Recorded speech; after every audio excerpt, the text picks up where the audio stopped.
về nhà anh đến từng nấu đồ mi son Lai cứ ngỡ là dễ dàng nắm chặt tay em sao anh lại buông ra. Anh tự hỏi giờ phải làm sao để tình cảm ta được như chú. Làn gió nhẹ đưa giọt mưa tí tách tới bây giờ cơn mưa mới tạnh đây. Mưa rơi thật buồn đó, nỗi buồn không có nhỏ nên tôi bước đi trong cơn mưa ngâu trái tim anh dần dần làm nát bỏ. Tại lắm phải không em, anh không biết trân trọng những gì anh có, cả một vòng tay ấm mà anh vẫn hề mong cũng không có. Nhìn xuống làn nước có cam chắc chở không ai biết đường cho anh chỉ mong sau cơn mưa kia mà nó yên lắng và trời tạnh đi. Được nhìn thấy em cười, niềm hạnh phúc của anh là sau cơn mưa ngâu kia buồn phiền lo âu nó sẽ thầm lặng đi.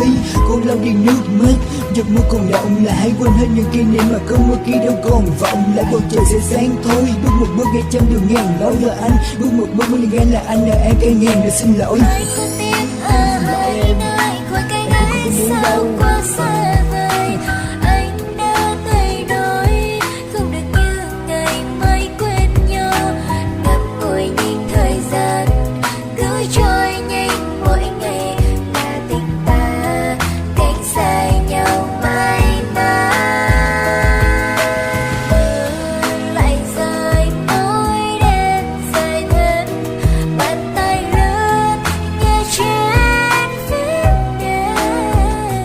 Bài ca ấy hôm đầu chúng ta bên nhau, giờ đây lặng nhìn anh đi mất rồi. Xin đừng rơi rơi hoài để cho em không còn nhớ. Cố yêu chuyện người để người quay về đây mà em biết không thể nào. Tình yêu đó ngày nào ngỡ như tình ta sẽ mãi mãi chỉ có nhau thôi.